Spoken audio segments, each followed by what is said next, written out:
All right, guys.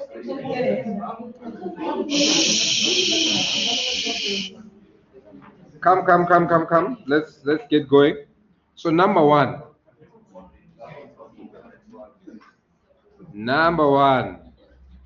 They say calculate the monthly profits position of Ludo and Moot if the sales of Ludo are maintained at the present level. All right, when they say level, they're talking demand. Okay, so we simply come here and we now need to basically, all that information that's all over the place, we need to then put it into the respective tables. So here they told us that we have sales of 1 million meters, isn't it? 1 million. Okay, maybe let me just do this. 3. Okay, and we had already established earlier that each meter, or sorry, each 10 meters is going for 10 rand. So every meter is going for 1 rand, isn't it? Okay, so the selling price there is, wow, it's 1 rand. Okay, so that means that obviously our turnover or the revenue generated is 1 million. We together there? All right. Then they went on to tell us that we have variable costs. How much were our variable costs? 40 cents, okay? So again, 1 million meters, is that 30306, yes, times 0.40 cents, which gives us 400,000. We together? Okay. Then they told us the fixed costs. Okay, so this should be in brackets. Your fixed cost for Moot, they told us 75,000. So what is our profit? What is our profit?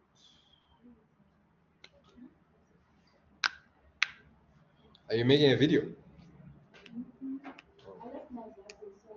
Oh, I see.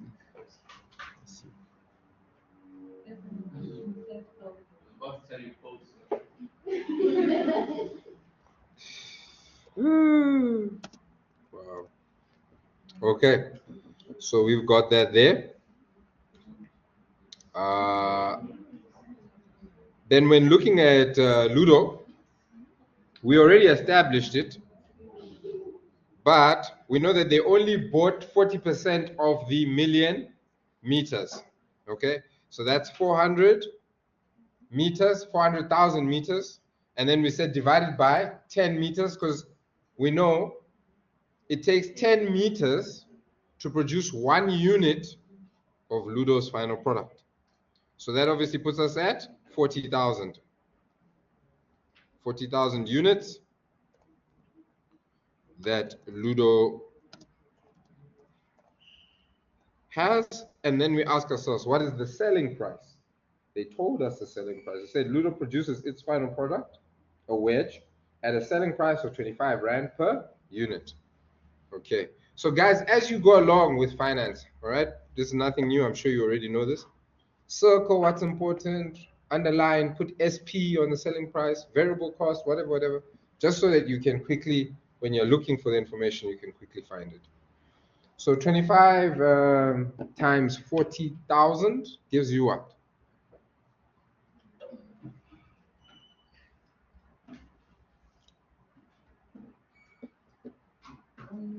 $1 million. Okay. You are millionaires. Okay, and then raw materials, what did they tell us? They said raw materials 10 meters per unit. Okay, so okay, yes. So again, it then costs us 1 rand per meter, and we know that we bought 400,000 meters. Okay, so that obviously gives us a cost of 400,000. Then the other variable costs. They say other variable costs per unit, 5 rand, okay, per unit, basically. So we have 40,000 units times 5 rand. What does that give us? 200,000. Thank you very much. 200,000. So lastly, we also have fixed cost, and I believe that was 50,000 fixed cost. So our profits for Ludo, 350,000. So there we have our current profits for both.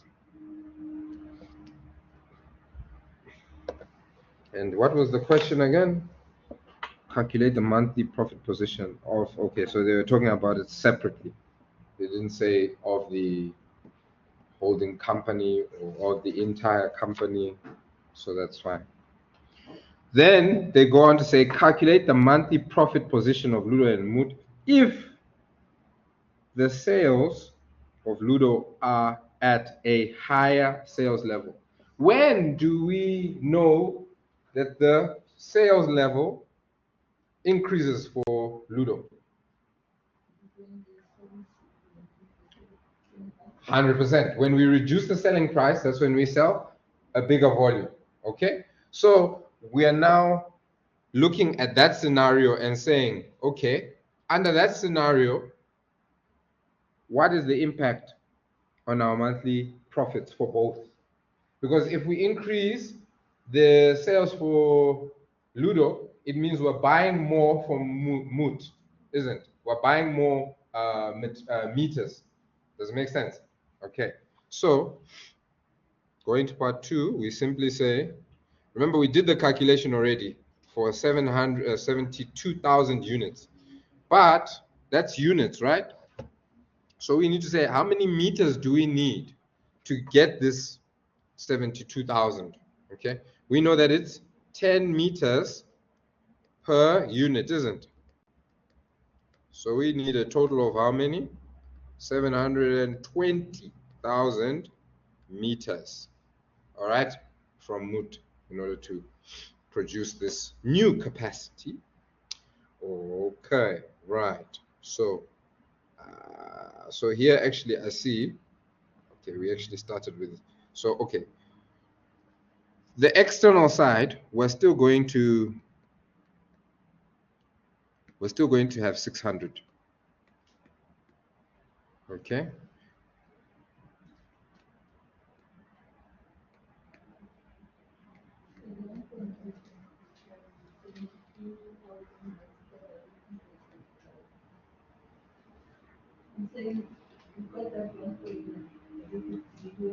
Yes. 1.320. Isn't it 320? Or am I calculating wrong here? 720,000 plus 600,000 meters. What do we get?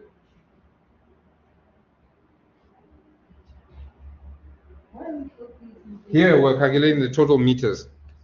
And we're calculating the total meters because remember we need to calculate the profit for both Moot and Ludo.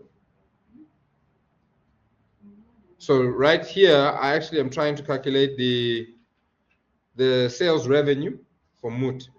So if they're selling 1,320,000 meters, and we know that they sell each meter for R1. That means that their sales revenue is 1 million. We together? I'm just starting with Mood, but we could have also started with Ludo as well. Okay. Let's go back. So if we go back at the beginning of the question, they said in the first paragraph there, it says Mood's production capacity is 1,400 meters per month, but owing to strong competition, it budgets to sell a million meters of material per month. So that's where we're getting it from.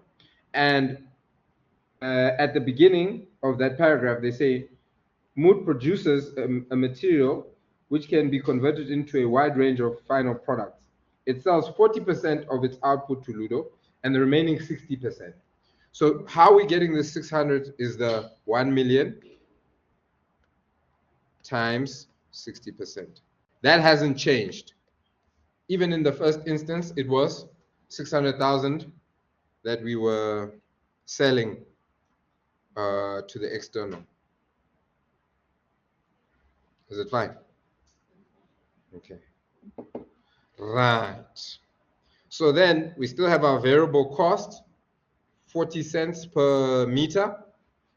So 40 cents per meter times 1.32 million. What do we get?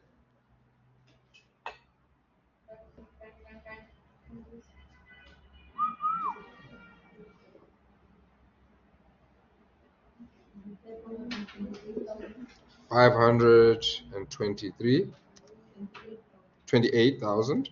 I think so. That sounds about right. Are you guys getting the same thing? Please double check.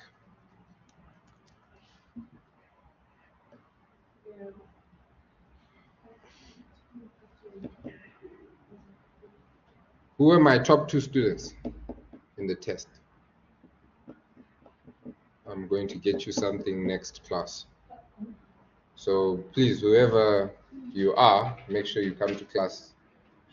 Otherwise, I'll give it away to someone else.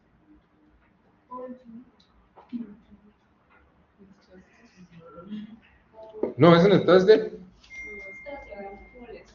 Yeah, we never have 4 lessons. All right, cool. So our profit then is 717,000. Okay, then we obviously come down to Ludo. And Ludo, we already established that we have 72,000 units. And we know our selling price is no longer 25 Rand. It's now 18 Rand 75. So what is our sales revenue there? Somebody help me, please. 1 million? 350,000. Okay. Then our costs, raw materials, 1 Rand for every meter, which is giving us 720,000 raw materials expense. And then our other variable costs, 5 Rand per unit. So 5 times the 72,000 units. What do we get?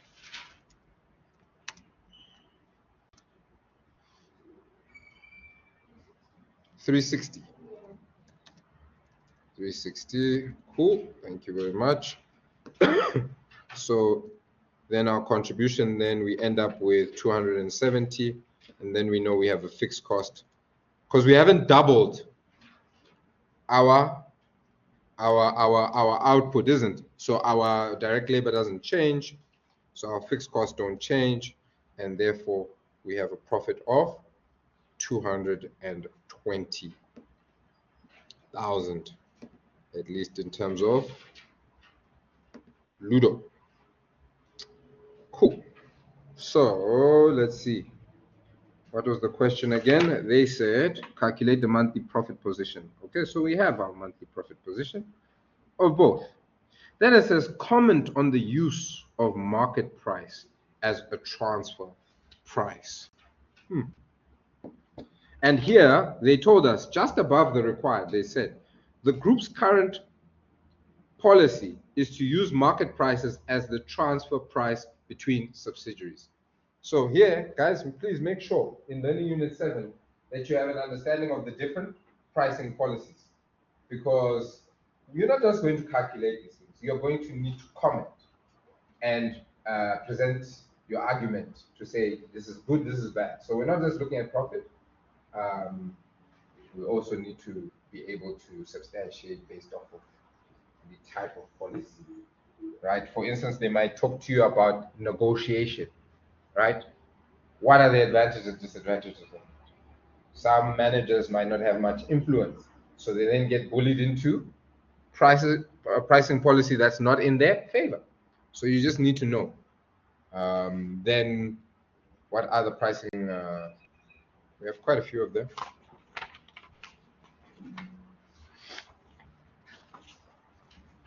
There's at cost. There's with a margin. At cost, the department might not be incentivized.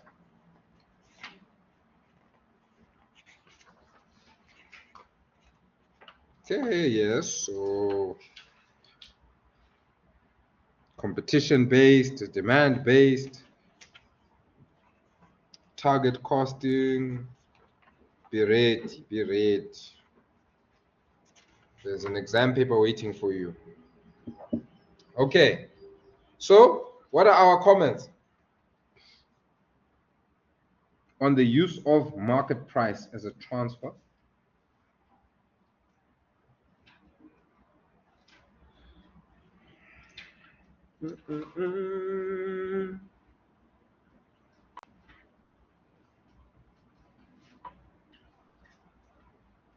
Others are cheating and looking at the back of the textbook.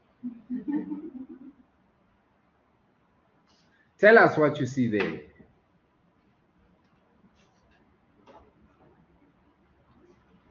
What are they recommending? So guys, first things first, you did not calculate these things for no good reason. You must calculate what is the group profit. What are the profits under both circumstances? Okay, so here, if we add 717 to 220, what's our group profit? This is going to be 739,000. Okay, but what was under the current circumstance? We have 525 and we have 350.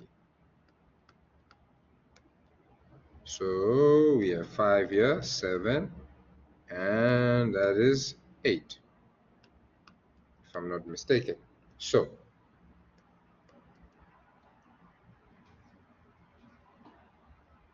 here you have to ask yourself now,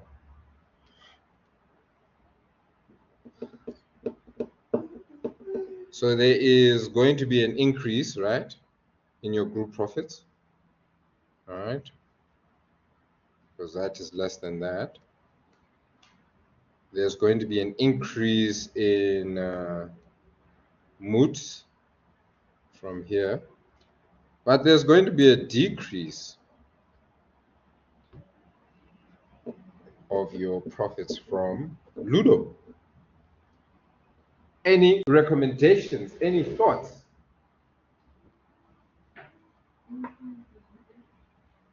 You're saying? I want to hear your thoughts, not mine. Amanda, talk to us. What is it saying there in the back of the book? The use of market price may give rise to problems as Uber is not motivated to reduce the selling price to increase volume. If it does so, its profits decline by 130,000. if it does so. In contrast, the profits of Mood increased by 1,950,000. Hence, the profits of the group as a whole increased by 600,000 in the scenario. Despite this, the transfer price does not achieve full congruency in both systems. In both sittings, both or divisions or subsidiaries. Okay. All right. All right. All right. Okay. So here they're telling us that Ludo's profits decreased by 130.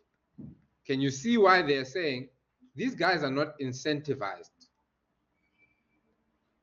to produce more or to sell at a lower price? Because their profits decrease. Okay. So now they're talking about what? Price congruency. Okay. In other words, throughout the company, having a congruent pricing strategy that benefits everyone, not benefits the one department or subsidiary and does not benefit the other. Can you see why Ludo wouldn't be incentivized to take up or accept this policy per se? Okay. And then I feel like I'm missing what they said at the end.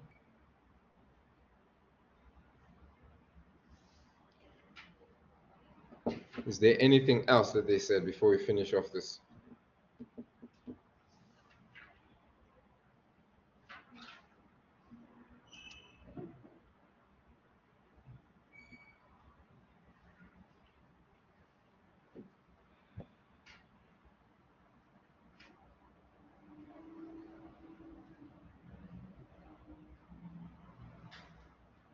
Anything else? They didn't say anything else.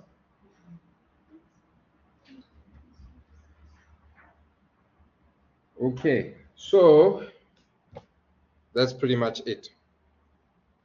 So they may have to consider what would be the most ideal pricing strategy for the entire company where everybody benefits and all divisions or subsidiaries remain motivated.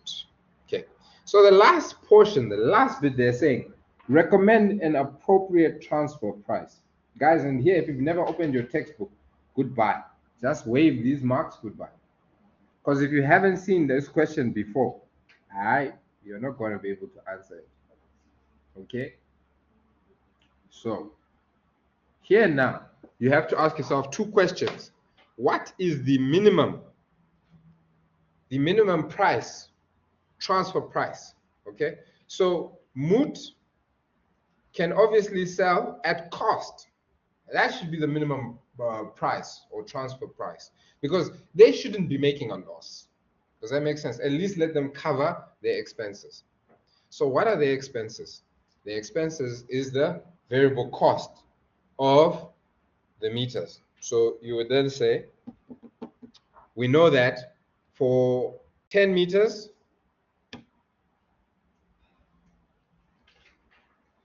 it's 10 Rand, right?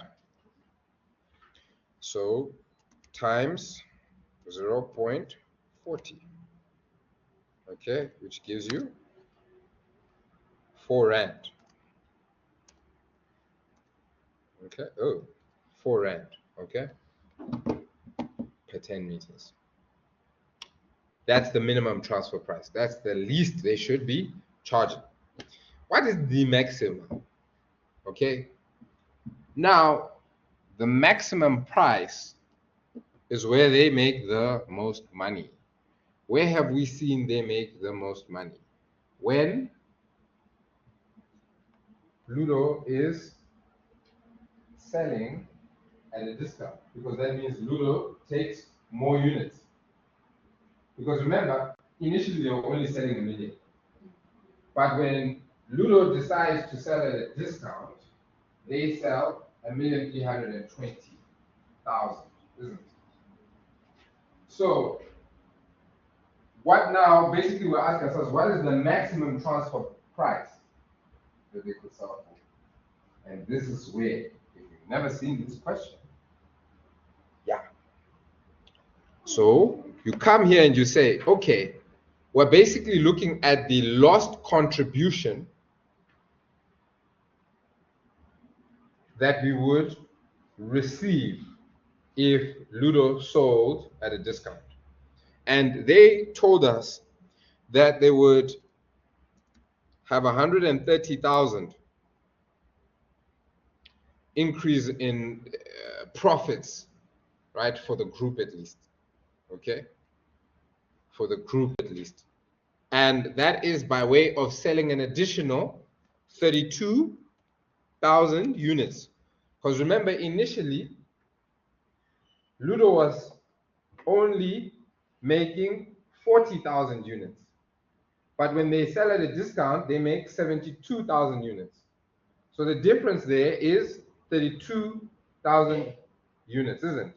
From 72 to 40, the difference is 32. Okay? So we're then saying, okay, so that means that the lost contribution per unit would be your 130,000 that you'd lose out on, divided by your 32,000 units. Which gives you what? How many rands per unit? This is 4 rands per unit as well. And this is what? What do we get? 4.06 per unit. Okay?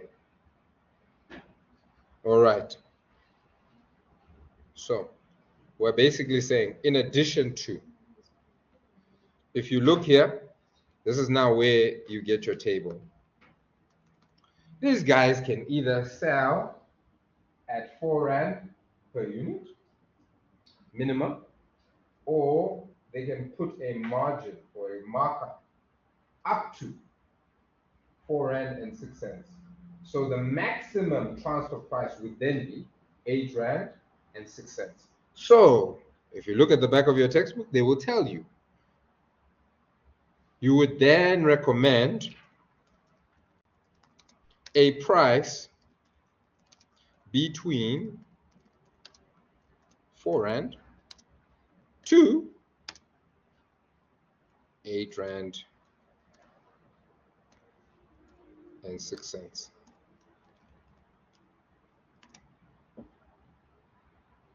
That is your recommendation as a finance professional coming from the IIE. Okay, so guys, let's just quickly do 7.5, but we're just going to discuss it. It's just theory. So here they say discuss how companies could potentially abuse transfer pricing to avoid tax liability. But you guys are ethical, so I know you would not do this.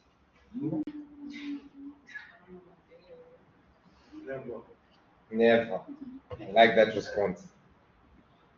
The other things I was hearing here. So let's see here.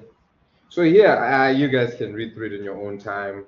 But basically what they're speaking to, how would you then abuse taxes through transfer pricing? How would you avoid your tax liability?